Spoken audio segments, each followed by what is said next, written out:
فتنہ نساء کے متعلق بات چل رہی تھی کہ عورت انسانی معاشرے کے اندر مفید ترین چیز بھی ہو سکتی ہے اور سب سے زیادہ فساد بھی اس سے برپا ہو سکتا ہے۔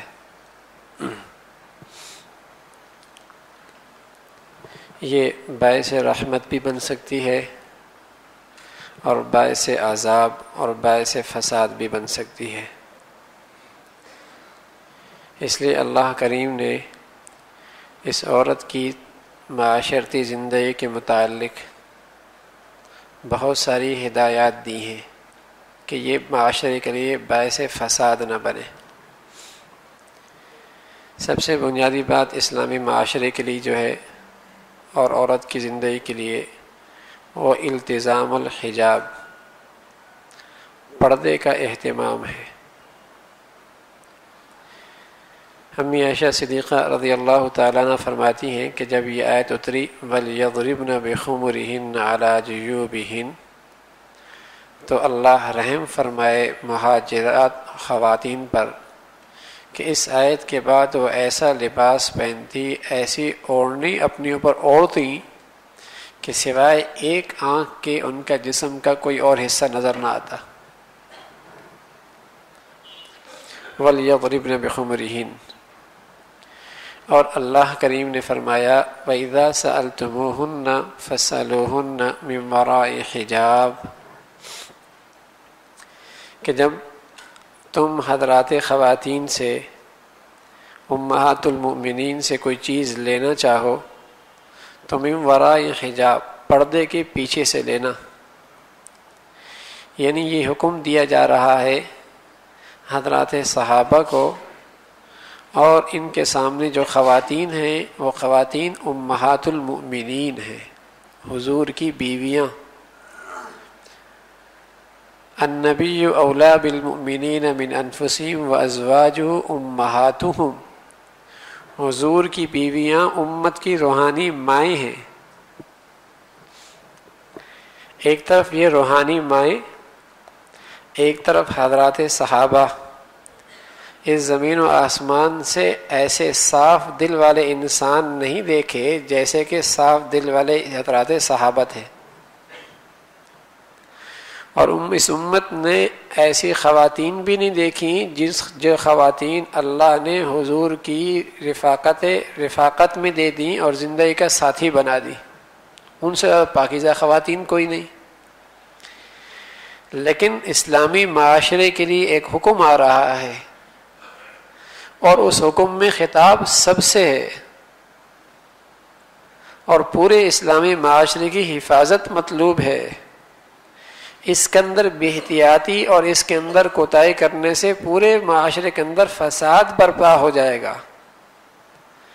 اگرچہ ان کے دل بہت پاکیزہ، ان خواتین کے دل بہت پاکیزہ، لیکن امت کے ہر فرد کو یہ سبق دینا تھا، اور حکم دیا کہ اگر تم اپنی ان روحانی ماؤں سے بھی کوئی چیز لینا چاہو، کوئی بات بتانا چاہو، تو من وراء حجاب، پردے کے پیچھے، کہ وہ تمہیں نہ دیکھیں تم انہیں نہ دیکھو۔ حضور علیہ الصلوۃ والسلام اپنی دو بیویوں کے پاس تشریف فرماتے، اتنے میں ایک صحابی آئے، اور وہ صحابی نبینا تھے، عبداللہ ابن مکتوم۔ تو جب جیسی اندر داخل ہونے لگے تو حضور علیہ الصلوۃ والسلام نے فرمایا چلو بھائی تم اندر چلے جاؤ۔ کہ یا رسول اللہ یہ تو آنکھ ہی نہیں ہے اس کی، دیکھ ہی نہیں سکتا۔ تو حضور علیہ الصلوۃ والسلام نے فرمایا افانتما عمیاوانی، وہ نہیں دیکھ سکتا، تم تو اندھی نہیں ہو، تمہاری تو آنکھیں ہیں، تم اندر چلی جاؤ۔ اللہ اکبر۔ ادھر عبداللہ ابن مکتوم جیسا صحابی بھی ایسا جس کی دل جوئی کے لیے اللہ نے صورت اتار دی، عبس وتولی ان جاءہ الاعمی، اس صحابی کی دل جوئی کے لیے اللہ نے صورت اتاری، اور ادھر حضور کی بیویاں۔ لیکن احتیاط کیا بتایا جا رہا ہے، سبق کیا دیا جا رہا ہے کہ تم انہیں نہ دیکھنا، تم انہیں نہ دیکھنا۔ اس لیے کہ اگر امت میں یہ راستہ کھل گیا تو پھر امت کو بربادی سے کوئی چیز نہیں بچا سکتی، کوئی چیز نہیں بچا سکتی. اس لیے فرمایا ذالکم اطہر لقلوبہم وقلوبہم، اس سے تمہارے دل بھی صاف رہیں گے، ان کے دل بھی صاف رہیں گے.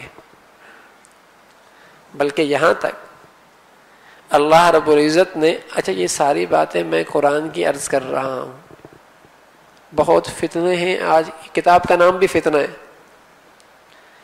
فتنے کا جواب ہے اس کتاب کے اندر. بڑا فتنہ یہ ہے کہ جی پردے کی کیا ضرورت ہے، یہ تو ہماری کزن ہی تو ہے، یہ ہماری خالہ ہی کی تو بیٹی ہے، بھئی پردہ کیسے ہو سکتا ہے اس دنیا میں، پڑھنا بھی تو ہے، ٹیوشن بھی جانا ہے، یونیورسٹی میں بیٹی کو بھیجنا ہے، کالج بھی جانا ہے. تو یہ بات ذہن میں رکھیں، یہ اللہ کی قرآن کی آیتیں ہیں، اور اللہ ماؤں سے زیادہ مہربان ذات ہے، اس سے زیادہ انسانیت پر شفقت اور مہربانی والا کرنے والا کوئی نہیں. اگر اس کے کلام کے اندر کوئی حکم ہے تو میرے عزیزو انسانیت میں بھلا اسی میں ہے، انسانیت کی فلاح اسی کے اندر ہے، انسانیت کی خیرخواہی اسی کے اندر ہے.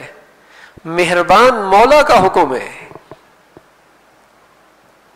تو وہ یہ کہہ رہے کہ نبی انہیں کہہ دو قل لازواجک وبناتک ونساء المؤمنین یدنین علیہن من جلابیبہن، اے نبی اپنی بیویوں سے، اپنی بیٹیوں سے، اپنی ایمان والی عورتوں سے کہہ دو یدنین علیہن من جلابیبہن، تو اپنی چادروں کو اپنے چہروں پہ ڈال لیں، اپنے چہروں پہ ڈال لیں. بعض نادان اور شہوت پرست اور امت کو بیہودی کے اندر دھکیلنے والے کہتے کیا ہیں کہ جی اس زمانے کے اندر منافق چونکہ مسلمان عورتوں کو چھیڑا کرتے تھے اس لیے یہ پردے کا حکم آ گیا. اور آج تو اس کا مطلب یہ کہ سارا معاشرہ شرفاء سے بھرا ہوا ہے، آج کا معاشرہ تو سارا ہی محل شرفاء سے بھرا ہوا ہے. بیٹیاں اغوا ہو رہی ہیں، کالجوں سے بھاگ رہی ہیں، یونیورسٹیوں سے فرار اختیار کر رہی ہیں، گھر گھر کے اندر فتنہ برپا ہے. تو اس کا مطلب اس زمانے میں منافقین تھے، آج سارے شرفاء ہیں. الیاذ باللہ، الیاذ باللہ، الیاذ باللہ. یہ سب وہ طبقہ ہے جو بظاہر دانشور ہے، بظاہر اسلام کا مفکر ہے، بظاہر روشن خیال ہے، لیکن ان جیسا بے دین ملحد کوئی نہیں جو امت کو بے حیائی کے راستے پہ لے کے جا رہا ہے. آپ ذرا ٹھنڈے دل سے سوچیں، اس دور حکومت میں کتنا مسلمانوں کا قتل ہوا، کتنے علماء کو شہید کیا گیا، کتنے مسلمانوں کو بیچ کر ڈالر کمائے گئے، کتنے ملک دشمنی کے معاملات کیے گئے. لیکن اس دور حکومت میں اسلامی چینل بھی بڑے کھلے ہیں. تو کچھ عقل سے ہم کام لیں کہ یہ اسلامی چینل نہیں ہے، در حقیقت اسلام کی روح سے محروم کرنے کے لیے یہ سب چلائے گئے. اور اس پہ آنے والا اکثریت طبقہ ایسا ہے جو بے دینوں کا ہے، جو کوئی منکر حدیث ہے، کوئی منکر قرآن ہے، کوئی دہریہ ہے، لبادہ اسلام کا ہے، لبادہ اسلام کا ہے کہ اسلام کا نام لے کر لوگوں کو اسلام سے دور کر دیا جائے، قرآن کا نام لے کر قرآن کے ذریعے گمراہ کر دیا جائے. تاکہ پہلے مسلمان گناہ کرتا تھا اور اسے اپنے گناہ کا احساس بھی ہوتا تھا، شرمندہ بھی ہوتا تھا، کبھی توبہ بھی کر لیا کرتا تھا. ایسا کرو کہ یہ گناہ بھی کرے اور پھر اس گناہ کو گناہ بھی نہ سمجھے.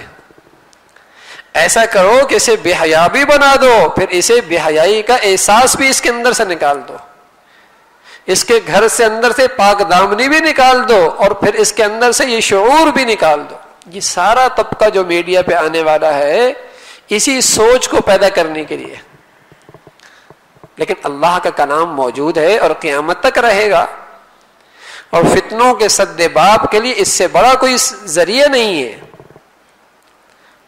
بلکہ یہاں تک اہتمام فرمایا کہ مسلمان خواتین سے کہا وَلَا يَضْرِبْنَ بِأَرْجُلِهِنَّ لِيُعْلَمَ مَا يُخْفِينَ مِنْ زِينَتِهِنَّ. یہ سورہ نور کی آیت ہے. فرمایا مسلمان عورتوں سے کہا تم اپنے پاؤں کو بھی زمین پر زور سے نہ مارنا، اس لیے کہ وہ خواتین اپنے پاؤں کے اندر پازیب پہنا کرتی تھیں. ایسا نہ ہو کہ تمہارے پاؤں کی آواز آ جائے اور کسی شخص کی نظریں تمہاری طرف جم جائیں. اللہ اکبر. احتیاط دکھائیے, احتیاط. ولا يضربن بأرجلهن ليعلم ما يخفين من زينتهن. تم اپنے پاؤں کو بھی زمین پہ زور سے نہ مارنا کہیں تمہارا مخفی حسن ظاہر نہ ہو جائے. اتنا احتیاط. اور کہا ولا تخضعن بالقول. اور جب تم کسی غیر مرد سے کسی مجبوری سے گفتگو کرنے لگو تو اپنی آواز میں جان بوجھ کے تلخی پیدا کرنا. تلخی, نرم گفتگو نہ کرنا. ہو سکتا ہے سامنے والے کے دل کے اندر کوئی بیماری ہو اور وہ بیماری بڑھ نہ جائے. سبحان اللہ. واقعی قرآن کی آیتیں معجزہ ہیں. آج جب بات چلتی ہے ٹیلی فون پر, نہ اس نے اس کو دیکھا ہوتا ہے نہ اس نے دیکھا ہوتا ہے, لیکن ٹیلی فون ہی سے ایک دوسرے کے اوپر جادو ہو جاتا ہے اور ایک دوسرے پر جسے کہیں کہ عشق جو حقیقت میں فسق ہے اس کا سحر ہو جاتا ہے. دیکھا نہیں ہوتا, نیٹ کے ذریعے, ٹیلی فون کے ذریعے, موبائل کے ذریعے.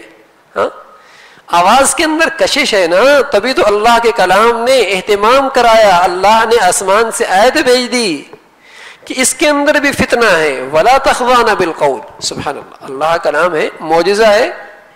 دیکھا نہیں لیکن صرف آواز سنتے سنتے اپنا ایمان دے بیٹھے, اپنی عزت دے بیٹھے, اپنی پاک دامنی کو داغدار کر بیٹھے. اہتمام کرایا اس فتنے سے بچنے کے لیے. ولا تخضعن بالقول. اگر کسی سے بات بھی کرنی پڑے تو زبان کے اندر تلخی لے کے آنا, نرم گفتگو نہیں. اور ساتھ یہ فرمایا کہ اس بات کا اہتمام کرنا کہ اگر یہ اہتمام کرو گے تب جا کے تم بچ جاؤ گے. مردوں سے کہا قل للمؤمنین یغضوا من ابصارہم. عورتوں کے فتنوں سے بچنا چاہتے ہو, یغضوا من ابصارہم, اپنی نگاہوں کو نیچے رکھنا, اپنی نگاہوں سے نیچے رکھنا. کیوں؟ وَيَحْفَظُوا فُرُوجَهُمْ. اس سے تمہاری شرمگاہیں محفوظ ہو جائیں گی. اس لیے کہ جس کی نگاہیں قابو میں نہیں اس کا دل قابو میں نہیں, جس کا دل قابو میں نہیں اس کے شرم و حیا قابو میں نہیں. کوئی کہے کہ میں تو دیکھتا ہوں کچھ بھی نہیں ہوتا, تو وہ تو مردانیت کی فکر کرے. ایسا ہو ہی نہیں سکتا کہ مرد ہو اور اس کی طبیعت میں اثر انداز نہ ہو نگاہی. اگر ایسا ہوتا تو اللہ کبھی ایمان والوں سے یہ نہ کہتا کہ تم اپنی نگاہوں کو نیچے رکھو, کبھی نہ کہتا. یقیناً اس کے اندر فتنہ ہے, تبھی تو اللہ نے کہا ہے یغضوا من ابصارہم ویحفظوا فروجہم. اور عورتوں سے بھی کہا وقل للمؤمنات یغضضن من ابصارہم. تم بھی اپنی نگاہوں کو نیچے رکھو. حضور علیہ الصلوۃ والسلام کا داماد علی رضی اللہ تعالیٰ عنہ کتنا نیک آدمی ہوگا, کتنا تقوی کے اعلیٰ درجے پہ ہوگا, کتنا پاک دامن با حیا ہوگا کہ اللہ کے رسول نے اپنی بیٹی کے لیے ایسا داماد پسند فرمایا, اس کو پسند فرمایا. لیکن علی سے بھی فرمایا یا علی لا تتبع النظرۃ النظرہ, ایک نگاہ ڈالنے کے بعد دوسری نگاہ غیر محرم پہ نہ ڈالنا. اگر اچانک نگاہ پڑ گئی تو فوراً ہٹا لینا, اس لیے کہ پہلی اچانک معاف ہے, دوسرا تیرے اوپر وبال ہے. علی جس کا تقوی, جس کا ایمان پہاڑوں جیسا, جس کی پاک دامنی پر ذرہ برابر شک نہیں, لیکن رسول کریم صلی اللہ علیہ وسلم یا علی لا تتبع النظرۃ النظرہ, ایک کے بعد دوسری نگاہ نہ ڈالنا. حضرت جریر ابن عبداللہ صحابی رسول ہیں, فرمان لگے میں رسول کریم صلی اللہ علیہ وسلم سے پوچھا النظرۃ الفجاء, اچانک نظروں کے بارے میں. اللہ کے رسول اچانک پڑ گئی میری. فرمایا فامرنی ان اصرف بصری, مجھے حکم دیا اللہ کے رسول نے فوراً اپنی نگاہ کو ہٹا لو. فتنے سے بچنا ہے. یہ تو ایک ظاہری. اس کے علاوہ گھروں کے اندر آنے والے رسائل جو ہماری بچیاں بھی پڑھتی ہیں, بچے بھی پڑھتے ہیں, اور اس کے اندر قوم کو گندہ کرنے کے لیے جو تصویریں ہوتی ہیں الامان والحفیظ. ویسے اگر 20 سال پہلے کہیں جائیں ذرا سوچیں تو جو آج لٹریچر میرے گھر میں آتا ہے، ہم سوچ سکتے تھے کہ مسلمانوں کے گھروں میں یہ لٹریچر آ سکتا ہے؟ سوچ بھی نہیں سکتے تھے.